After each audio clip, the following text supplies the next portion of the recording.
നമസ്കാരം. ചില നേതാക്കന്മാരുടെ പ്രസംഗങ്ങളും മറ്റും കേൾക്കുമ്പോൾ നമുക്ക് നമ്മളോട് തന്നെ പുച്ഛം തോന്നും, മലയാളിയാണോ എന്നോർത്ത്. അങ്ങനെ സ്വയം പുച്ഛിക്കാൻ മലയാളിക്ക് അവസരം നൽകുന്ന ഒരാളാണ് CPIM എന്ന രാഷ്ട്രീയ പാർട്ടിയുടെ സംസ്ഥാന സെക്രട്ടറി ആയിരിക്കുന്ന MV ഗോവിന്ദൻ. ചെറുപ്പത്തിൽ കാണാപ്പാഠം പഠിച്ച മാർക്സിയൻ തത്വശാസ്ത്രമാണ് ഇപ്പോഴും ഗോവിന്ദൻ മാഷിൻ്റെ തലയിലിരിക്കുന്നത്.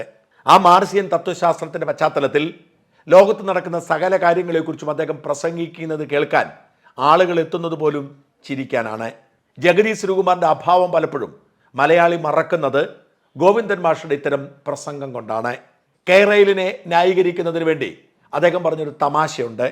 കൂറ്റനാടുന്ന് ഒരു രണ്ട് വലിയ കെട്ട് അപ്പം കുടുംബശ്രീ എവിടുന്നാണ് കയറുക? ഷൊർണൂർ. കൊച്ചിയിലാണ് മാർക്കറ്റ്. എത്ര മിനിറ്റ് വേണം കൊച്ചിയിലേക്ക്? അരമണിക്കൂർ കൊണ്ട് കൊച്ചിയിലെത്തി. കൊച്ചിയിൽ നിങ്ങൾ അപ്പം വിറ്റു. നല്ല ചൂടപ്പല്ലേ, നല്ലോണം വിറ്റു പോകും. ഏറ്റവും നല്ല മാർക്കറ്റാണ് കൊച്ചിയിൽ. അങ്ങനെ പൈസയും വാങ്ങി കൊട്ടയായി ഒരു ചായയും കുടിച്ച് അവിടെ നിന്ന് കയറുക. അപ്പൊ ഉച്ചക്ക് ഭക്ഷണം കഴിക്കാനാവുമ്പോഴേക്ക് കൂറ്റനാടെത്താം. ഇതോടുകൂടി ഗോവിന്ദന് ഒരു പേര് കിട്ടി, അപ്പം ഗോവിന്ദൻ. ആ പേരിൻ്റെ അർത്ഥം നഷ്ടപ്പെടാതെ സൂക്ഷിക്കാൻ ഗോവിന്ദൻ എപ്പോഴും ശ്രമിക്കാറുണ്ട്. ഏറ്റവും ഒടുവിൽ തളിപ്പറമ്പിലെ ഒരു ചടങ്ങിൽ മണ്ടന്മാരായ അണികളുടെ മുമ്പിലിരുന്നു കൊണ്ട് ഗോവിന്ദൻ മൈക്കിൽ മുറുക്കെ പിടിച്ചുകൊണ്ട് മാർക്സിയൻ രീതിയിൽ നിർമ്മിത ബുദ്ധിയെ അല്ലെങ്കിൽ ആർട്ടിഫിഷ്യൽ ഇൻ്റലിജൻസിനെ വിലയിരുത്തുന്നത് കേട്ട് ചിരിക്കാത്തതായി ആരെങ്കിലും ഉണ്ടെന്ന് കരുതുന്നില്ല. അവിടെയും ഗോവിന്ദൻ മാഷ് അപ്പത്തെക്കുറിച്ച് പറയാൻ മറന്നില്ല. അതുകൊണ്ട് മാർക്സും വളരെ കറക്റ്റാണ്. ആ ശാസ്ത്രം കൃത്യമായിട്ട് നമ്മൾ ഫലപ്രദമായിട്ട് ഉപയോഗിക്കുമ്പോൾ അതിപ്പോ നാളെ തന്നെ കഴിയുമെന്ന് ഞാൻ പറയുന്നില്ല കേട്ടോ. ഇത് ചിലപ്പോൾ 100, 150, 200 കൊല്ലം എടുക്കും. ഈ സാമൂഹ്യ പരിവർത്തനം എന്ന് പറഞ്ഞാൽ ചുട്ടപ്പം പോലെയും കിട്ടുന്നതാണെന്ന് വിചാരിക്കണ്ട. അതായത് ഉത്തമ, നിർമ്മിത ബുദ്ധി മാർക്സിസ്റ്റ് വിപ്ലവത്തിന് കാരണമാകുന്നത് 100, 200 വർഷം കഴിഞ്ഞാവാം അപ്പം ചുടുന്നത് പോലെയല്ല എന്നർത്ഥം. ഏറ്റവും കൗതുകകരമായത് അദ്ദേഹത്തിന്റെ നിർമ്മിതി ബുദ്ധിയിലെ മാർക്സിയൻ പ്രത്യയശാസ്ത്രത്തെക്കുറിച്ചുള്ള ക്ലാസ് എടുപ്പാണ്. എന്ന് പറയുമ്പോൾ എന്തെല്ലാം പല നമ്മൾ കണ്ടിട്ടുണ്ട്. അതുപോലെ ഒരു അയ്യെന്ന് വിചാരിച്ചിട്ടുണ്ട്. 60% മനുഷ്യന്റെ അധ്വാന ശേഷിയെ പൂർണ്ണമായിട്ടും ഉപയോഗിച്ച് ഇല്ലായ്മ ചെയ്യും. അവർക്ക് തന്നെ ചെയ്യാൻ പറ്റും. അപ്പോ ഞാൻ വേണോട് നേരത്തെ ചോദിച്ചതുപോലെ അപ്പൊ മാർക്സത്തിന്റെ പ്രസക്തി തീർന്നല്ലോ. അധ്വാനിക്കുന്ന വർഗം തൊഴിലാളി വർഗമല്ലേ? അല്ലേ? ആണ്. പക്ഷെ തൊഴിലാളി വർഗം അധ്വാനിക്കുന്നില്ല. ആരാ ഉണ്ടാക്കുന്നത്? ഉണ്ടാക്കുന്നു.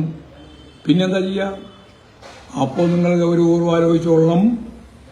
ഈ 60% പിന്നെന്തില്ല? വാങ്ങൽ ശേഷിയുള്ള കമ്പോളത്തിലെ ക്രയവിക്രയ ശേഷിയുള്ള മനുഷ്യനല്ല. ക്രയവിക്രയ ശേഷിയുള്ള മനുഷ്യനല്ല. അപ്പോൾ എന്താ സംഭവിക്കുക? മാർക്സ് മൂലധനത്തെ പറ്റി പറഞ്ഞത് എന്താ പറഞ്ഞാൽ സമ്പത്തിങ്ങനെ കുന്നുകൂടിക്കൊണ്ടിരിക്കും. മറുഭാഗത്ത് എന്തില്ല?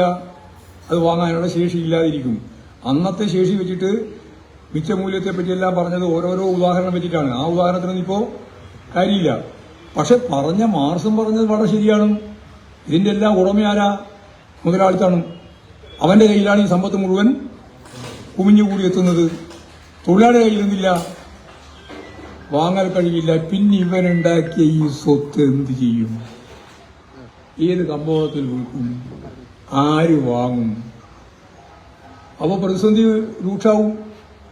ഉള്ളവനും ഇല്ലാത്തവനും തമ്മിലുള്ളതല്ല, സമ്പന്നനും അതിസമ്പന്നനായിട്ടുള്ള ഈ വിഭാഗവും ഈ പറയുന്ന പാവപ്പെട്ടവർ ഉൾപ്പെടെയുള്ള വിഭാഗങ്ങളും തമ്മിലുള്ള വൈരുദ്ധ്യം കൂടും നിലവിലുള്ള ഭൗതിക സാഹചര്യത്തിൽ മൗലികമായ മാറ്റം. എന്താ മൗലികമായ മാറ്റം? ഇതെല്ലാം മാർക്സത്തിന്റെ തന്നെയാണ്. മൗലികമായ മാറ്റം എന്നാ സമ്പത്തിന്റെ വിഭജനമാണ്. സമ്പത്തിന്റെ വിതരണം വിഭജനത്തിന്റെ ഭാഗമായിട്ട് വരിക. അതെന്താ? ആ വിപ്ലവത്തിന്റെ പേരെന്താ? അതാണ് സോഷ്യലിസ്റ്റ് വിപ്ലവത്തിന്റെ അടിസ്ഥാനം. അപ്പോ മൂത്താൽ ഉണ്ടാവാൻ സാധ്യതകളെന്നാ സോഷ്യലിസത്തിലേക്കുള്ള യാത്രയാണ്. ഒരു സംശയവും വേണ്ട നിങ്ങൾക്ക്. ഗോവിന്ദ മാഷ് പറയുകയാണ്, നിർമ്മിത ബുദ്ധി നടപ്പിലാകുന്നതോടെ 60% തൊഴിൽ നഷ്ടപ്പെടും. അതുകൊണ്ട് തൊഴിൽ നഷ്ടപ്പെടുന്ന നിർമ്മിത ബുദ്ധിക്കെതിരെ പ്രതികരിക്കണം എന്നെന്തായാലും പറഞ്ഞിട്ടില്ല. അങ്ങനെയായിരുന്നു പണ്ട് മാർക്സിസ്റ്റുകാരുടെ നിലപാട്. കമ്പ്യൂട്ടർ വന്നാൽ തൊഴിൽ നഷ്ടപ്പെടും എന്ന് പറഞ്ഞ് സമരത്തിനിറങ്ങിയത് മാർക്സിസ്റ്റുകാർ മാത്രമല്ല, മാർക്സിസ്റ്റ് ബുദ്ധിജീവികളായ ശാസ്ത്ര സാഹിത്യ പരിഷത്ത് പോലുമാണ്. അതിൻ്റെ നാണക്കേട് ഇപ്പോഴും CPMനെ വിട്ടുമാറിയിട്ടില്ല. അതുകൊണ്ട് നിർമ്മിത ബുദ്ധിക്കെതിരെ സമരം ചെയ്യാനൊന്നും അവരില്ല. പക്ഷേ 60% തൊഴിൽ നഷ്ടപ്പെടും എന്നത് ഗോവിന്ദൻ മാഷർക്ക് നൽകുന്നത് ആഹ്ലാദമാണ്. നിർമ്മിത ബുദ്ധി വരുന്നത് മനുഷ്യൻ്റെ ആവശ്യമില്ലാതാകും. അതിന് ഉദാഹരണം പറയുന്നുണ്ട്. തൻ്റെ ഒരു സുഹൃത്ത് ബീച്ചിലെ കല്ലിൻകൂട്ടത്തിലിരിക്കുന്നത് ഞൊടിയിടയിൽ ഹിമാലയത്തിലിരിക്കുന്നതാക്കി മാറ്റി കാണിച്ചെന്ന്. അതോടെ ഗ്രാഫിക് ഡിസൈനർമാരുടെ പണി പോയെന്ന്. അങ്ങനെ നിർമ്മിത ബുദ്ധി എല്ലാവരുടെയും പണി കളയുമ്പോൾ ഉള്ളവരും ഇല്ലാത്തവരും തമ്മിലുള്ള അകലം കൂടും. ആളുകൾക്ക് തൊഴിലില്ലാത്തത് കൊണ്ട് സാധനം വാങ്ങാൻ ആരുമില്ലാതാകും. അധ്വാനിക്കുന്നവർ ഇല്ലാത്തതുകൊണ്ട് ക്രയവിക്രയ ശേഷി നഷ്ടപ്പെടുമ്പോൾ സ്വാഭാവികമായും ഈ മുതലാളിമാർ ഉണ്ടാക്കിയിരിക്കുന്ന സ്വത്തിന് ഒരു ഗുണവുമില്ലാതാവും. അത് വേസ്റ്റായി പോകും. ആ സാഹചര്യത്തിലാണ് സോഷ്യലിസ്റ്റ് വിപ്ലവം ഉണ്ടാവുന്നത് എന്നാണ് ഗോവിന്ദൻ മാഷിന്റെ കണ്ടുപിടുത്തം. അതായത് നിർമ്മിത ബുദ്ധി എല്ലാ തൊഴിലും ഏറ്റെടുക്കുമ്പോൾ വാങ്ങാൻ ആളില്ലാതെ വരുന്ന സാഹചര്യം ഉണ്ടാവും. അപ്പോൾ പിന്നെ സാധാരണ മനുഷ്യർ വിപ്ലവവുമായി രംഗത്തെത്തുമെന്ന്. ഇദ്ദേഹം എന്തൊരു പൊട്ടനാണ് എന്ന് സാമാന്യ ബുദ്ധിയുള്ളവർക്ക് മനസ്സിലാവും. മാർക്സ് തന്നെ പറഞ്ഞിട്ടുണ്ട്, മാറ്റം എന്ന വാക്കൊഴികെ എല്ലാം മാറിക്കൊണ്ടിരിക്കുമെന്ന്. അതുതന്നെയാണ് മിസ്റ്റർ ഗോവിന്ദൻ ഇവിടെയും സംഭവിക്കുന്നത്. എല്ലാം മാറിക്കൊണ്ടിരിക്കുന്നു. പഴയത് അപ്ഡേറ്റ് ചെയ്യുന്നവർ രക്ഷപ്പെടും. നിങ്ങൾ ഈ കൊടി പിടിക്കുന്ന തൊഴിലാളികളെ മാത്രം നിലനിർത്താൻ ആഗ്രഹിച്ചാൽ നിങ്ങളുടെ കുഴപ്പമാണ്. മനുഷ്യന് വിവരം വയ്ക്കുമ്പോൾ മാറുന്ന കാലത്തിനനുസരിച്ച് അവന് മാറിക്കൊണ്ടിരിക്കും. അടുത്ത കാലം വരെ ഫിലിം ഇടുന്ന ക്യാമറയായിരുന്നു മനുഷ്യൻ ഉപയോഗിച്ചിരുന്നത്.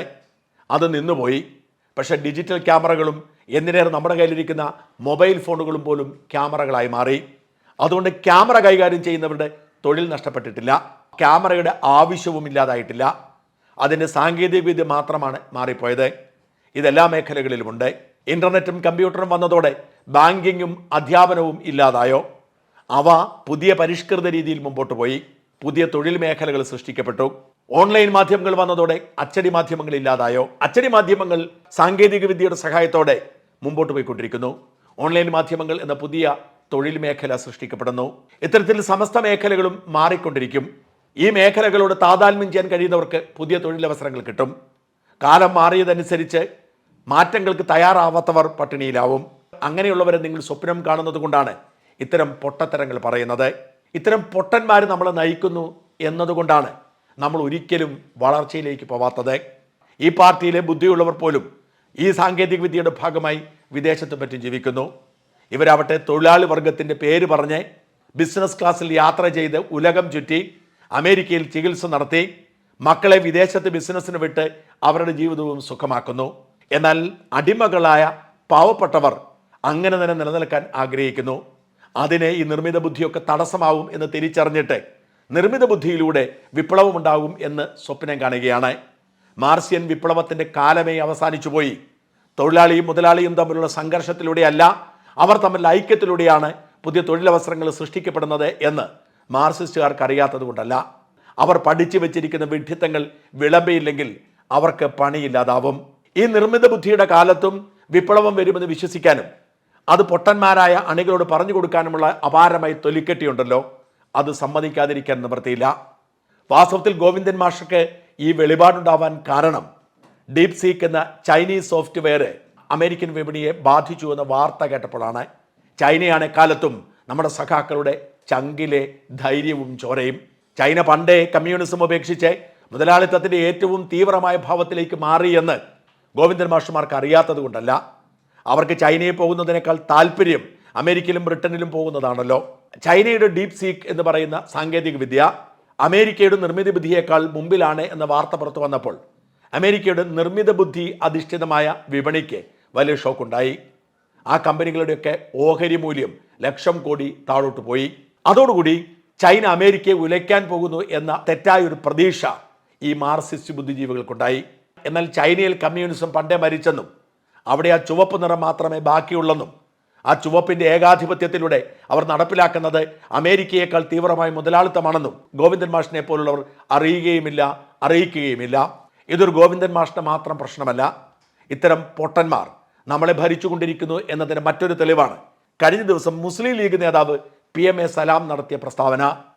അയാൾ ഒരു ഉളുപ്പുമില്ലാതെ വിളിച്ച് പറയുകയാണ്, സ്ത്രീക്കും പുരുഷനും തുല്യതയില്ല. അതൊക്കെ വെറും വിഡ്ഢിത്തമാണ്. സ്ത്രീ പുരുഷനേക്കാൾ താഴെയാണ്. അതുകൊണ്ടാണ് പുരുഷനും സ്ത്രീക്കും പ്രത്യേക ഒളിമ്പിക്സ് നടത്തുന്നത്, സ്കൂളിൽ പ്രത്യേക ബെഞ്ചിലിരിക്കുന്നത്. സ്ത്രീയും പുരുഷനും എല്ലാ നിലക്കും തുല്യമാണെന്ന് പറയാൻ കഴിയും. ലോകം അംഗീകരിച്ചിട്ടുണ്ടാ. എന്തിനാ ഈ ഒളിമ്പിക്സിലൊക്കെ സ്ത്രീകൾക്ക് വേറെ മത്സരം പുരുഷന്മാർക്ക് വേറെ മത്സരം വെച്ച് രണ്ടും വ്യത്യസ്തമായതുകൊണ്ടല്ലേ. ഈ രണ്ടും തുല്യാണ് എന്ന് പറയുന്നത് കണ്ണടച്ച് ഇരുട്ടാക്കലല്ലേ. തുല്യനീതി, സ്ത്രീക്കും പുരുഷനും നീതിയിൽ വ്യത്യാസം വിഭാജനം ഉണ്ടാകാൻ പാടില്ല. അതാണ് ഞങ്ങളത്. അതിൽ യാതൊരു സംശയമില്ല. ഇത്തരം വിഡ്ഢിത്തങ്ങൾ പുലമ്പുന്നവരൊക്കെ നമ്മുടെ നാട്ടിലെ ജനപ്രതിനിധികളാണ്, നാളെ നമ്മളെ ഭരിക്കേണ്ടവരാണ് എന്നത് തന്നെയാണ് നമ്മുടെ ഭാവിയെക്കുറിച്ചുള്ള ചോദ്യചിഹ്നമായി മാറുന്നത്. സ്ത്രീയും പുരുഷനും തമ്മിലുള്ള സമത്വം ഇഷ്ടപ്പെടാത്ത, പുരുഷനേക്കാൾ ഏറെ താഴെയാണ് സ്ത്രീ എന്ന് കരുതുന്ന, സ്ത്രീ പെറാനുള്ള ഒരു യന്ത്രം മാത്രമാണ് എന്ന് വിശ്വസിക്കുന്ന സലാമുമാർ ഒരു രാഷ്ട്രീയ പാർട്ടിയുടെ നേതാവായിരിക്കുന്നു. നാളെ അയാൾ നമ്മുടെ മന്ത്രിയായാൽ എന്തായിരിക്കും നമ്മുടെ അവസ്ഥ? നിർമ്മിത ബുദ്ധിയിലൂടെ മാർക്സിസ്റ്റ് വിപ്ലവം വരുമെന്ന് വിശ്വസിക്കുന്ന ഗോവിന്ദൻ മാഷ് നാളെ കേരളത്തിന് മുഖ്യമന്ത്രിയായാൽ എന്തായിരിക്കും അവസ്ഥ? ഇത്തരം വിഡ്ഢിക്കോമരങ്ങൾ നമ്മുടെ നാട്ടിൽ ജീവിച്ചിരിക്കുകയും അവർ നമ്മളെ ഭരിക്കുകയും ചെയ്യുന്നു എന്നത് തന്നെയാണ് കേരളത്തിൻ്റെ ഭാവിയെക്കുറിച്ച് നമുക്ക് ഒന്നും ആഹ്ലാദിക്കാനില്ല, നിരാശ മാത്രമേ സ്വപ്നം കാണാൻ പോലുമുള്ളൂ എന്നതിൻ്റെ തെളിവായി മാറുന്നത്.